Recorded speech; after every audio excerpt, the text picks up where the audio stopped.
Konnichiwa नमस्ते साथीहरू, के तपाईँ जापानिज ल्याङ्ग्वेज जिरोबाट सिक्न चाहनुहुन्छ?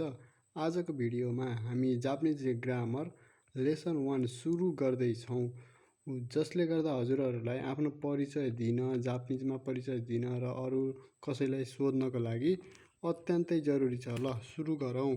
यो चाहिँ फर्स्ट लेसनमा चाहिँ फर्स्ट ग्रामर हो। यो चाहिँ हाम्रो हिरागानामा हा लेखे पनि यो उसमा चाहिँ पार्टिकलहरूको रूपमा चाहिँ यो वा लेखिन्छ।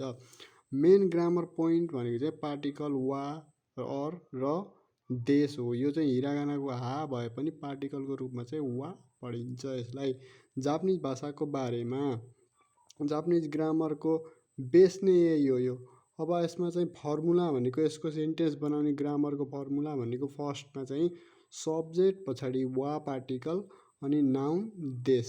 कुनै पनि सब्जेक्ट राख्ने, त्यसपछि वा पार्टिकल लगाउने सब्जेक्ट पछि अनि नाउन राखेर देश लेख्ने। कुनै पनि कुरा हो भन्न प्रयोग गरिन्छ यो, जस्तो कि वातासी वा अनि यसमा आफ्नो नाम लगाउनुहोस् र देश भन्नुहोस्। त्यसपछि यसमा फेरि वातासी वा गाकुसेई देश, म विद्यार्थी हो। वातासी भनेको म, यो पार्टिकल भइहाल्यो, म विद्यार्थी हो भन्दाखेरि यो फर्म युज गर्ने।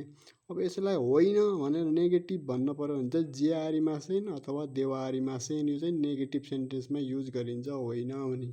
यसको फर्मुला फेरि के हुन्छ भनेपछि सब्जेक्ट वा नाउन जेआरिमासेन अथवा देवारिमासेन।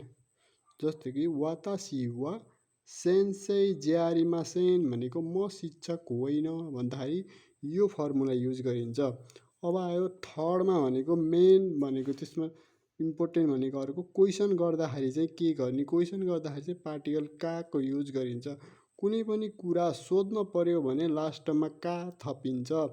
तपाईँ विद्यार्थी हो भनेर क्वेसन गर्न पर्यो भने चाहिँ आनाता वा गाकुसेई देशका, तपाईँ विद्यार्थी हो भनेर लास्टमा का भनेर थपिदिने। त्यसपछि यसमा इम्पोर्टेन्ट भोक्याबुलरी भनेको चाहिँ वातासी भनेको म, आनाता भनेको तिमी तपाईँ, गाकुसेई भनेको विद्यार्थी स्टुडेन्ट भयो, सेन्सेई भनेको टिचर भइहाल्यो, खाइस्या भनेको खाइस्याइन भनेको कम्पनीको कर्मचारी। अब यति मध्ये यही प्याटर्न युज गरेर चाहिँ आफ्नो इन्ट्रोडक्सन जिगोसेखाइहरू दिन सक्नुहुन्छ हजुरहरूले। पहिला सुरुमा चाहिँ यही प्याटर्नहरू सम्झिनुपर्छ लेसन 1मा। ल अब आजको लागि भिडियो धेरै लामो नबनाऊँ, हजुरहरूले यही मात्र हेर्नुहोस्। अब तपाईँहरूले यसमा माथि सिकेको कुराहरू युज गरेर आफ्नो परिचय लेखेर चाहिँ कमेन्ट गर्नुहोस्। हामी चाहिँ यो कमेन्ट हजुरहरूको कमेन्ट चाहिँ सबैको कमेन्ट पढेर एन्सर दिन प्रयास गर्छौँ। थ्याङ्क यू फर वाचिङ र भिडियो राम्रो लागेमा लाइक, सेयर र सब्सक्राइब गर्नुहोला।